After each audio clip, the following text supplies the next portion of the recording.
Good morning, good afternoon, and good evening to everyone from wherever you're joining us today. Welcome to our presentation of the State of Startups with Industry Analysts Research 2025. The SSIA research, as we like to call it short, is a research program at the University of Edinburgh Business School that we've initiated in 2021 to gather hard data on the matter. We issued our first report back in 2022, and since then it's become a regular program. We're now at 850 contributors to date. That's including startups, of course, but also VCs and accelerators and industry analysts themselves. So we are able to examine everything from these three perspectives and gather a really holistic view of the matter. Now, SSIA evolves all the time, so we're not looking at the same questions every other year. Instead, we're adding new pieces to the puzzle so that we gain a more complete and a more detailed view of the picture with every bit of research that we add. My name is Holscher, and I'll take you through the findings of our 2025 SSIA research, which focused very much on AR use cases, AR activities along startups' investment cycle, and the question, of course, which analyst firms are actually used the most. But I'm not the whole team, of course. Big thank you to my research partner in crime, Robin Schaffer, who couldn't make it today, and also to our numbers wizard, Yusun Chang, who kept us honest in all our interpretation of the data, and of course also to Professor Neil Pollock, who's head of the Entrepreneurship and Innovation Group at the Business School, without whom none of this would be possible at all. So big thank you. But without further ado, let's get to the data and our fresh findings. So I'll start off with a quick run through of the demographics of our contributors, because even this data surfaced some really interesting insights. As always, the SSIA research is actually a combination of three separate pieces of research that we combine to get the most comprehensive view possible. We ran three separate surveys, one for startups, one for the ecosystem of investors and accelerators, and one for industry analysts. Now, these were systematically connected in that most questions were similar, just asked from the specific angle of the examined group. But always with the same options, of course, on the same axis and the same scales, etc. So in terms of participants, this year we had 350 overall, and that included 200 analysts, 30 ecosystem of VCs and accelerators, and 120 startups. Now, our startups are all B2B tech and B2B services only. So as usual, between 0 and 10 years in business, no limitations on target industries or key technologies or geographies or such. And you can see from our pretty donut graphic here on the left, the regional distribution. And I love to see that North American and European participants were pretty balanced. And it's also good to see we're beginning to attract participants from all over the world now. So Asia and Latin America even, and other parts. So for our ecosystem participants, I'm incredibly proud to see that we're up from 20 firms in 2022 and now 30 VCs and accelerators this year. So significant jump up in interest and contribution. And here the geographic distribution is much more tilted to our friends over in the United States, which is not too surprising, but definitely something to note and ideally to improve in Europe and elsewhere going forward. Another thing to note, while the vast majority of investors and accelerators had a private background, it is a super development, I would say, that we've now also had a couple of governmental or public organizations participate in the research. So welcome on board. Final thing to note, 30 VCs and accelerators, of course, represent a whole lot of portfolio startups. So this year, that makes for around 1,275 startups represented by our ecosystem participants, so a pretty amazing breadth of practitioner insight from the investor and support angle. Just a quick zoom in on the startups. We got a fairly even distribution of years in business, as well as funding stages and a number of employees, so that is very good for our data.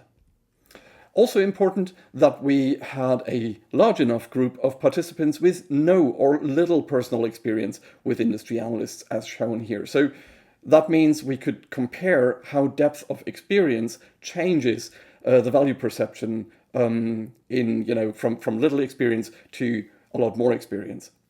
And very consistently with our 2022 data, 76% of startups have worked with industry analysts at all, and even almost 80% of VCs have done so. So again, a really good basis in our data. Then let's shift to our analyst participants. We're absolutely thrilled that we got a 64% increase to now 118 different analyst firms participating.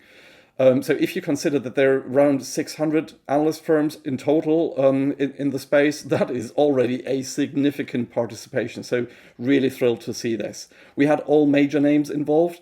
And that included many ex-Gartner analysts, and some Gartner folks may have contributed as anonymous because of this firm's very rigorous policies, which is understandable, and glad to see that too.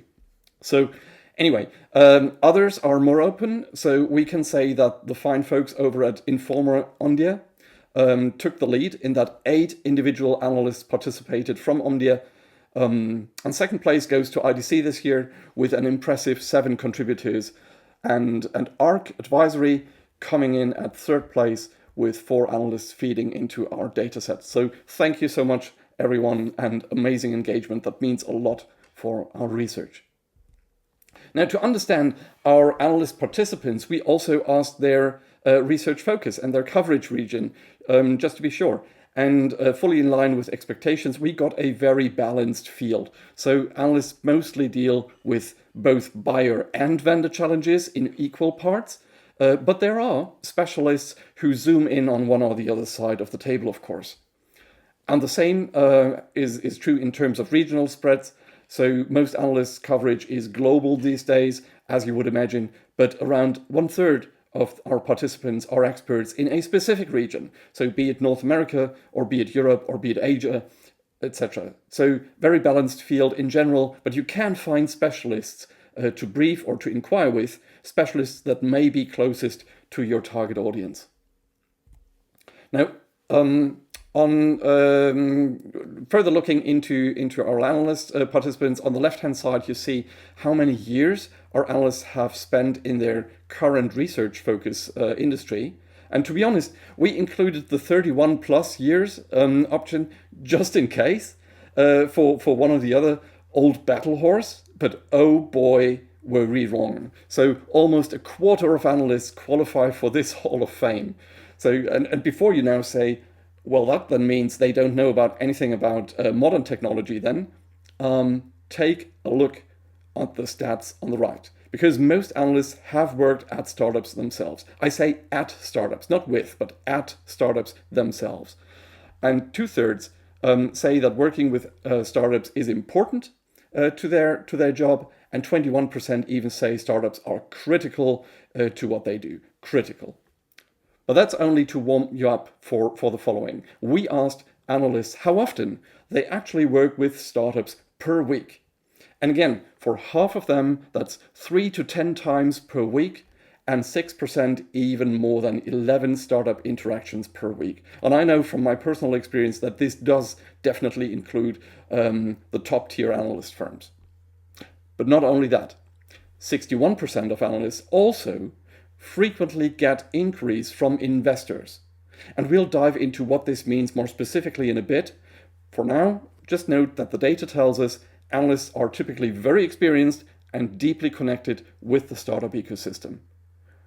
And this, I believe, concludes the demographics part of the SSIA 2025. Yes, and it also leads us up to the value chapter.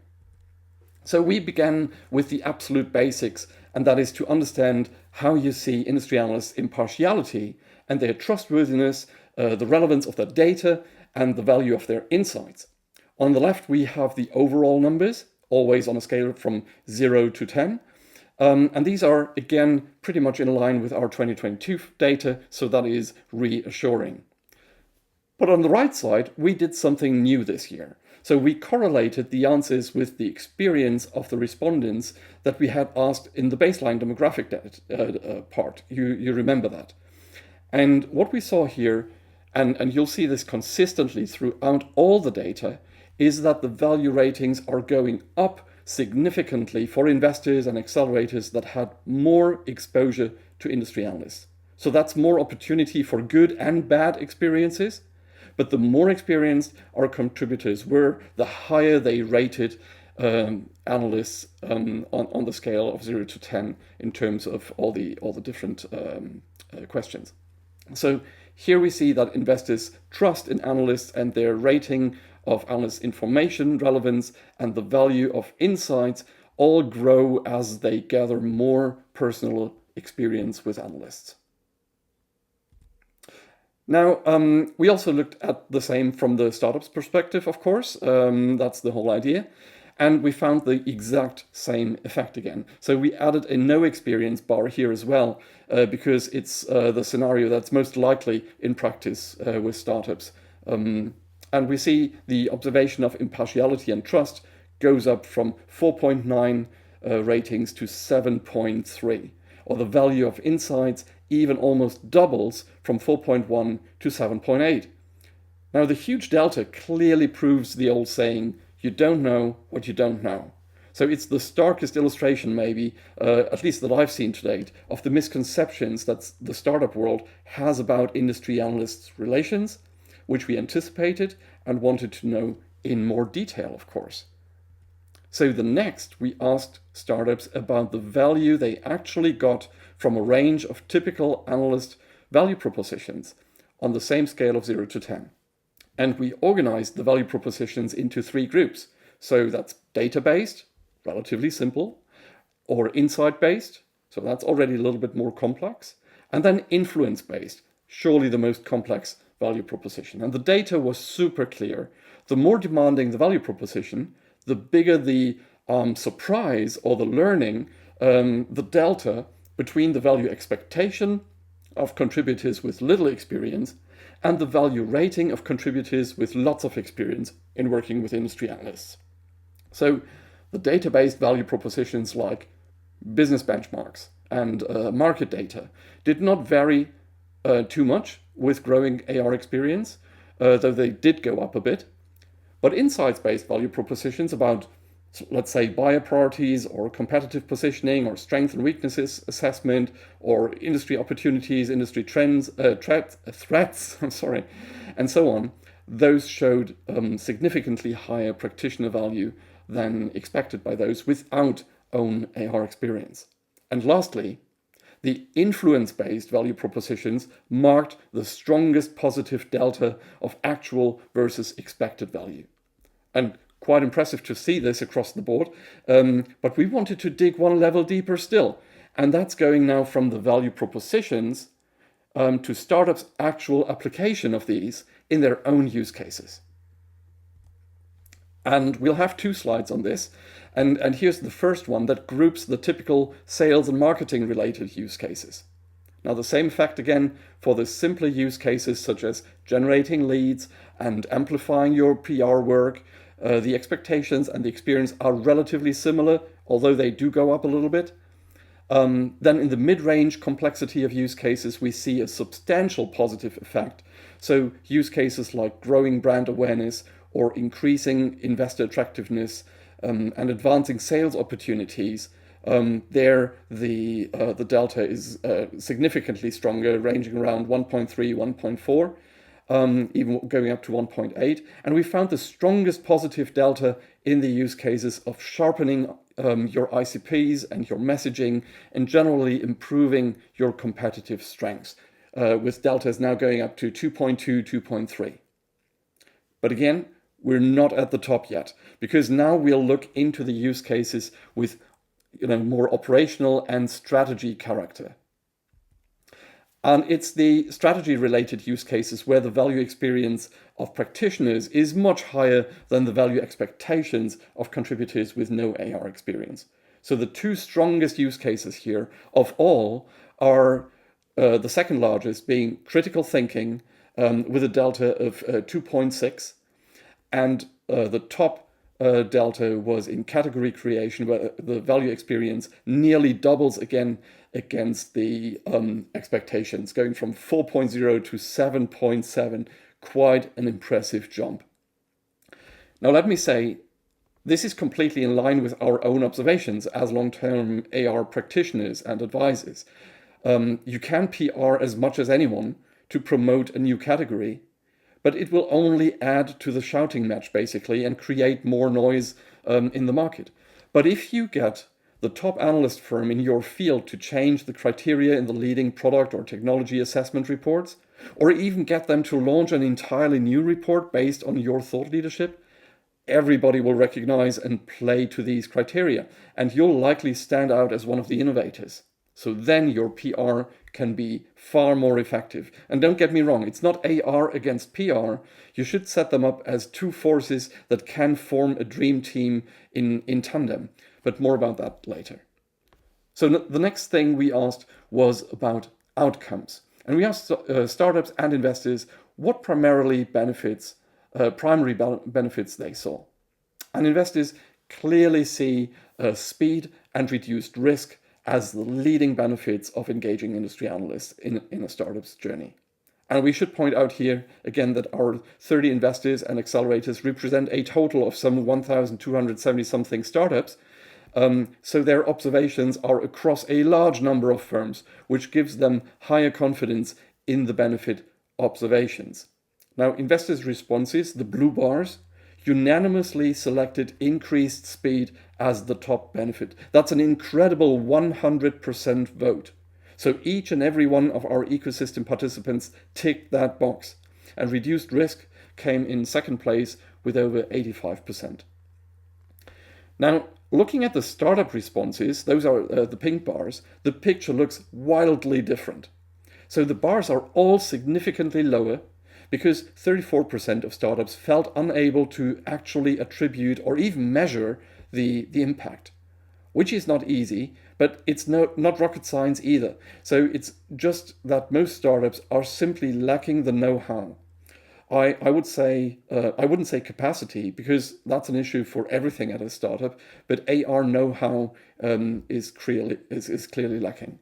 However, founders chose reduced risk as their top benefit from using analysts, and the second scoring factor was decision confidence. Now, this one, decision confidence, was actually hidden in the category of other, and only our analyzing all the comments that we got revealed this.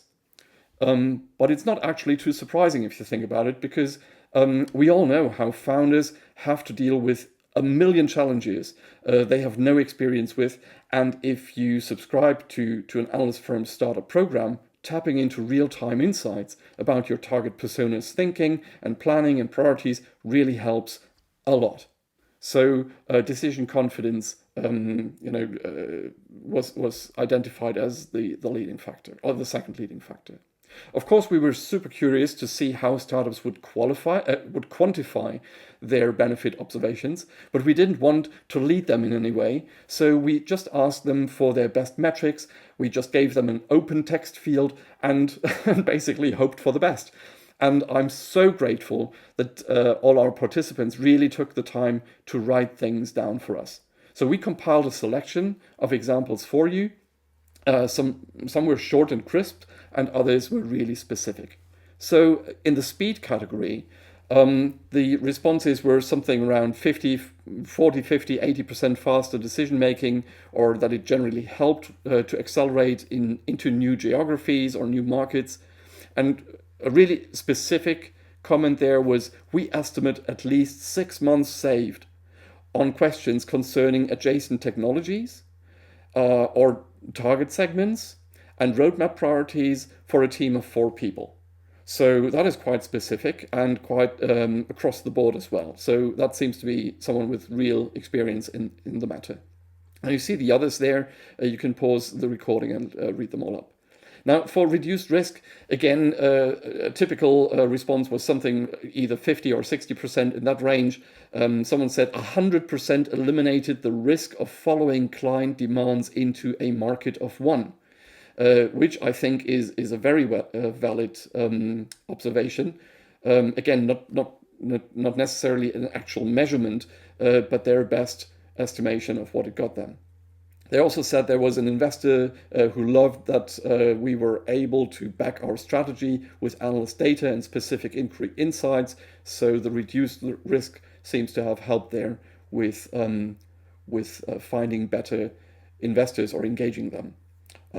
Last comment there, risk does not go away, but data and insights helped us understand and manage it 100% better and move on to other things. Again, a very typical startup response, because you need to act swiftly. On the third factor, in this case, let's say for the investors, they named increased revenue coming in at even above 70%, and responses we got there was often something like 1 million, 1 to 2 million. Another response was sales generally less pressured, 1/3 get to bigger thinking, and that leads to 20 to 50% bigger volume. Really interesting angle there as well. And another one saying Analyst Insight helped triple project volumes through bigger thinking along the same lines. Or here's someone saying we won at least in 2 deals because the decision makers appreciated our thought-leading engagement with analysts on topics that mattered to them. So really interesting. On decision confidence, it's exactly what I described earlier.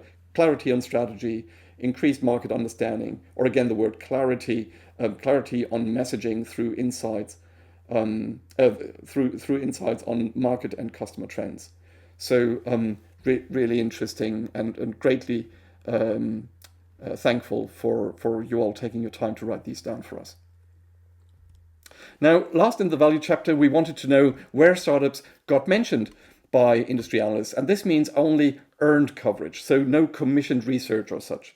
And the answers from startups and the answers from investors who reflected where their portfolio companies got mentioned are relatively aligned, except that investors somehow paid less attention to general market reports and instead had observed more direct mentions of their startups to buyers who inquired with analysts for vendors to consider for project shortlisting. And we all know that this is probably the most direct shortcut for a startup from zero directly into a buyer's shortlist. So the SSIA data is great evidence here for what startups should really aim for, because it's typically not the MQ type vendor ranking reports.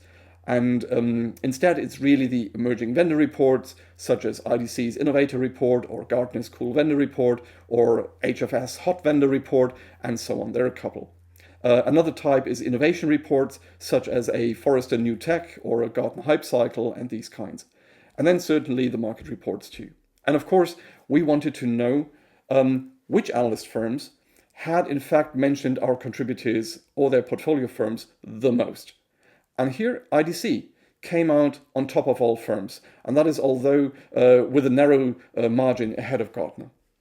And really noteworthy though, that individual specialists like the folks at Coppinger Cole, who are specialists in security topics and identity topics, or IoT analytics, rank among the top 10 spots. Now, why is that noteworthy? Well, because, of course, their specialization only makes them most relevant to a small fraction of the participants. And the fact that they still appear among the most mentions must mean that they are a lot likelier to mention you in their publications if you are relevant and noteworthy in their field, and what you add to the market is in fact noteworthy. So really good advice to ensure that these specialists have you on their radars. Now, let's talk operations, because none of the value can materialize magically by itself. So, for example, I try not to speak of just analyst relations, but instead of AR management, because the relation alone doesn't do much for you. You must manage AR to get the results and manage to use them as well. And that's what it is, a management function that consists of planning and executing and measuring and optimizing. So here's the state of play in this regard. First, we looked at the prerequisite for any effective and efficient AR operations, and that is understanding analyst roles and policies.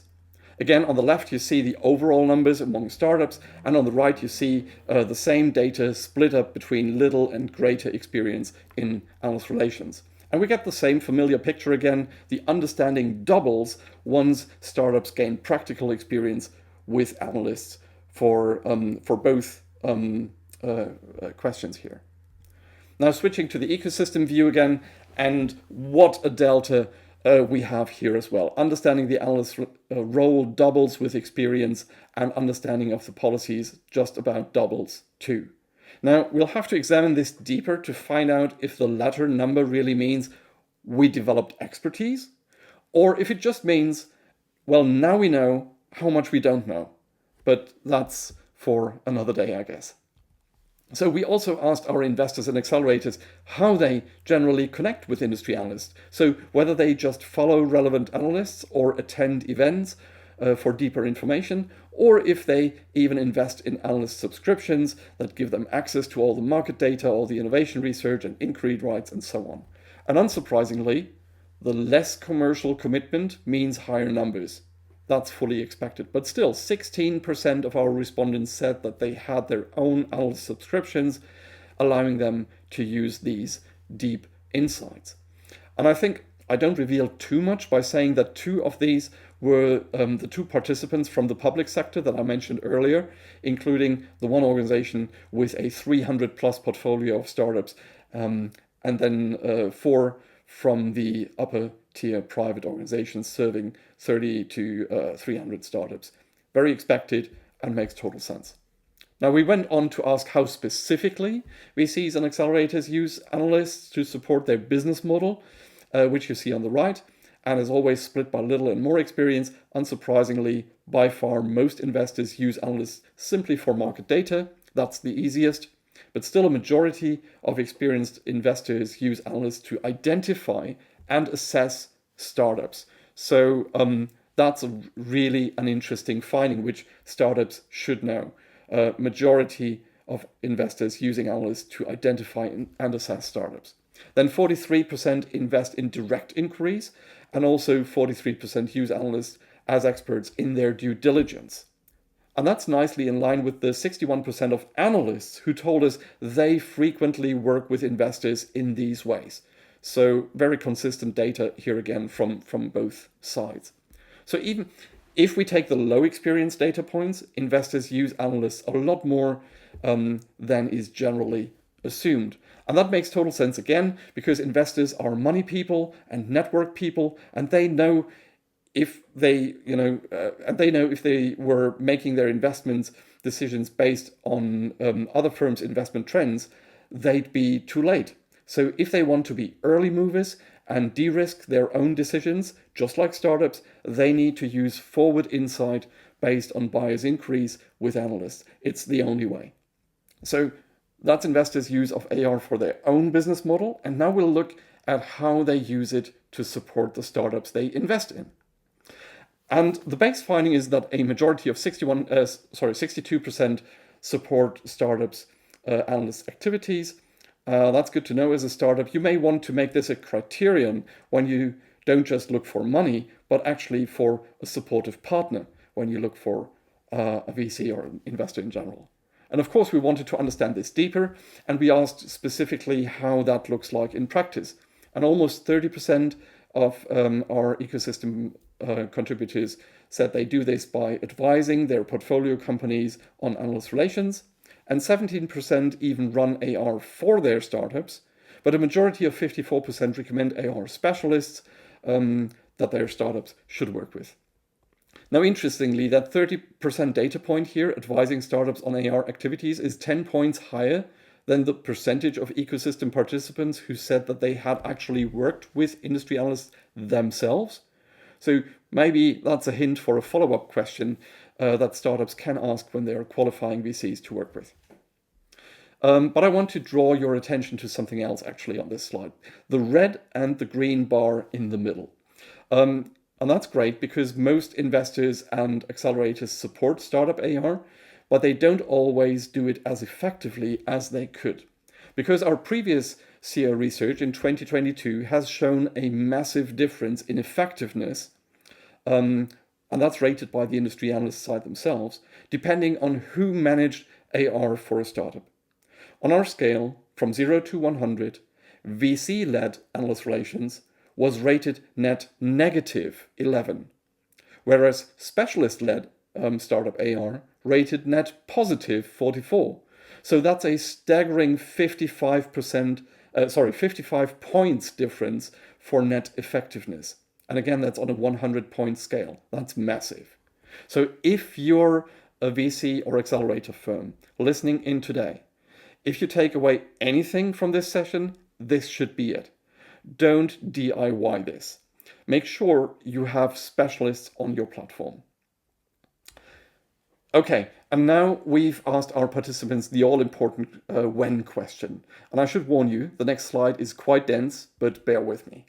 So we asked when startups should first do specific AR activities throughout their maturity cycle. So that's going from pre-seed to seed stage to Series A and then Series B. And you see the startup responses in the top and the VC accelerator responses at the bottom. And again, don't worry, we'll simplify this in a second. I just want to explain the methodology because it's quite thorough. So the colored bars show the different types of main AR activities. Green is to follow key analysts, yellow is briefings, orange is inquiries, blue is participation in vendor evaluations, purple means commissioning custom materials, and pink means going to analyst events. Now you notice that some bars are solid color while others are the same color just faded out. And that's because we wanted to bring out the two highest bars of each color, so each type of engagement, in order to highlight when startups and investors think what startups should begin to do at which stage, but still show that there were other opinions too. Now, if we just keep the highest bars, the insight becomes much clearer. And startups and VCs or accelerators agree that everyone should begin to follow key analysts basically from day one or as early as possible. And that be it through free research or opinion posts. Some of them are on LinkedIn, others have their own blogs, etc. Also in pre-seed or latest at seed stage, startups should run introductory briefings just to get on the right analyst radars and get valuable feedback as to their product market fit and their positioning, etc. And maybe a bonus tip here, you can use introductory briefings and their outcomes perfectly in your hunt for investors and partners too. So don't assume you need to find investment first and then run a marketing campaign to analysts. That's been proven wrong on so many levels, and the effect is like, you're donating months and years of advantage to your competitors. So instead, it's much better to turn this around. Brief analysts early, demonstrate AR savviness, and use this and the insights in your investor hunt with partners and strategic sales and so on. Now, apologies, that was probably my AR advisor mind breaking through. So back to the slide. Now, we're in seed stage, and up to this point, your AR activities are zero cost because following and briefings are always free, of course. But at seed stage, at latest in Series A, investors and startups advise it gets time to run analyst inquiries in order to prepare for your scale-up mode and then to speed up and to de-risk scaling up. Remember the benefit data on page 15 and so on. Then once you reach Series A, the vote is to start contributing to vendor evaluations, maybe to commission custom materials and attend analyst events in your segment. And which of these are of what importance really for you depends much on your specific market, on your individual ICPs and your individual strategy and so on. But the general picture is like this. Now, we decided to bring in one bit of extra data that was technically not part of this SSIA survey, but we believe it's very useful. And that is that I regularly query successful startups, and one question that I ask them is, which AR activity made the key difference, and you would therefore advise others should start sooner? And the number one response, actually the majority, says that given a new chance, they would invest in inquiries as soon as they could afford it. Because, and here's a quote, analyst inquiries gave us real-time, forward insights about the priorities and plans of the decision makers in our ICPs. Again, that's only based on some 25 queries so far with successful startups, but the picture is getting pretty clear, and from a practitioner perspective, it makes total sense, and we thought it's a really good fit here to amend the research. Okay, the operations chapter couldn't be complete without the question which analyst firms the startup world is actually working with, and we split this into 4 areas. That's briefings, subscriptions, commission materials, and attending analyst events. And we gave our participants a table containing 3 blank text fields for each of these topics so they could fill in whoever came to mind. And as you can see, the breadth of responses is just awesome. It's a mix of the big 3, of course, but also the mid-sized generalists with their diverse strengths, and of course the specialists that we've mentioned earlier. And here again, prominently represented by Nucleus Research in the top 3 for custom research and custom materials such as Nucleus ROI studies or such. Now, generally, Gartner came out number 1 for briefings, for subscriptions, and event participation, followed by IDC and Forrester. IDC is leading in the category of commissioned materials, which is no surprise with their large portfolio of commissioned white papers or vendor spotlights or info briefs, etc. But I think the biggest takeaway on this part is that the actual use of analyst firms is far more diverse than what is mainstream belief. And this may have a lot to do with the impressive deltas on the value experience over value expectations that we've gone through earlier. So really good result for us from this. Final chapter is, of course, investment in analyst services, and this means specifically analyst services such as inquiry rights or subscriptions or events. It does not mean the cost for AR management, be it internal or external. First, we asked the baseline of startups' current investment, and half of respondents do not spend on analyst offerings at all. As shown in the donut graphic on the left, but they do engage in some form of zero-budget analyst relations activities, as shown in the overlay. And this typically means, as we said, following analysts' free publications and doing analyst briefings. And we call this minimal viable analyst relations. And then we have 26% spending below some 30K US dollars per year. And that's likely on specific inquiries, or it might be on data, or it might be on sales supportive materials, or maybe even an entry-level subscription. So we call this selective analyst relations. And then we have the 25% of respondents who are in fierce competition in their go-to-market against other dynamic rival startups or battling massively larger firms, and they spend north of 30 or 40K, some in the range of 100K, or more even, if they are at later stage. We call this strategic AR because this level of investment is only needed for higher value use cases, typically more strategic use cases, see the earlier chapter, which justifies this level of investment and indicates the central importance of analyst relations for their strategies. Now, I think this gives you a good benchmark. Now, looking beyond 2025, 52% of startups plan to increase their analyst engagement, and that's including 5% planning to strongly increase AR. 29% keep their engagement the same, and some 20% decrease or stop their analyst engagement. And one thing to note with these numbers is, of course, that on the one hand, startups tend to grow and get new funding from stage to stage, of course, so they are often able to up their activities.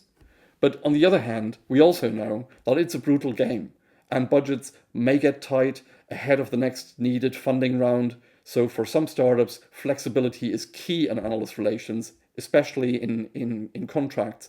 And I think this might become a research topic in itself. And if you're doing analyst relations or considering it, then this would be a factor to absolutely have on your radar to decide, who you might want to work with and how.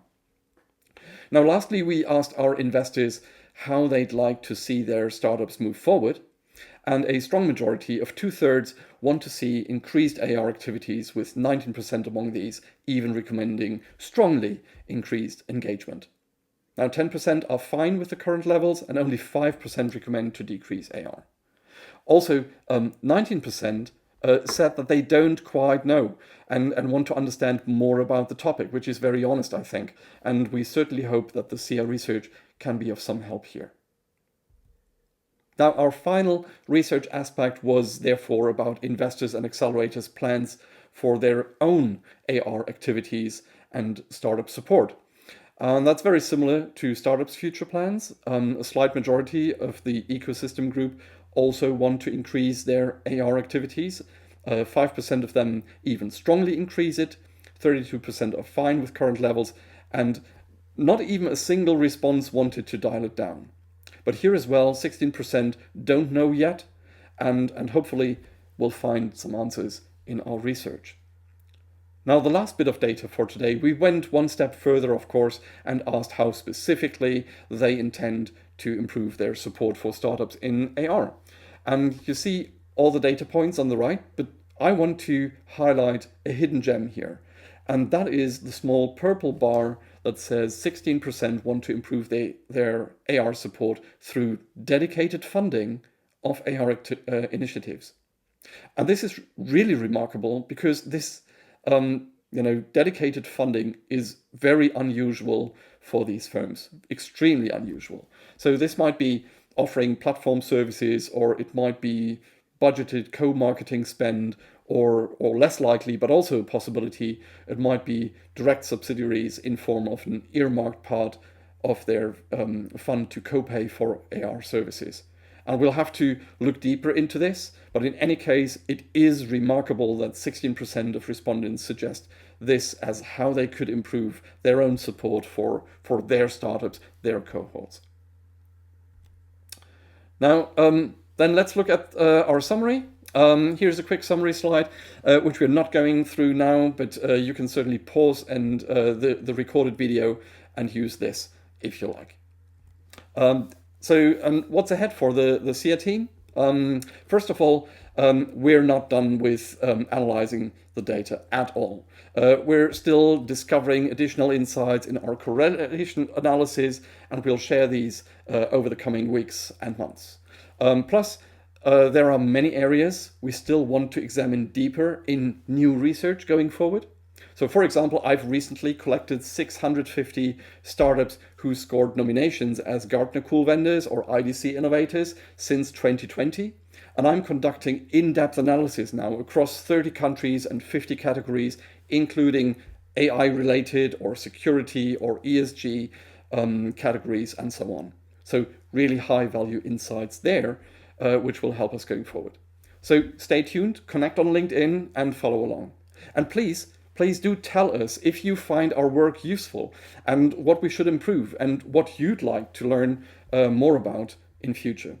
And what's really important also, please do let us know who should hear about our research findings.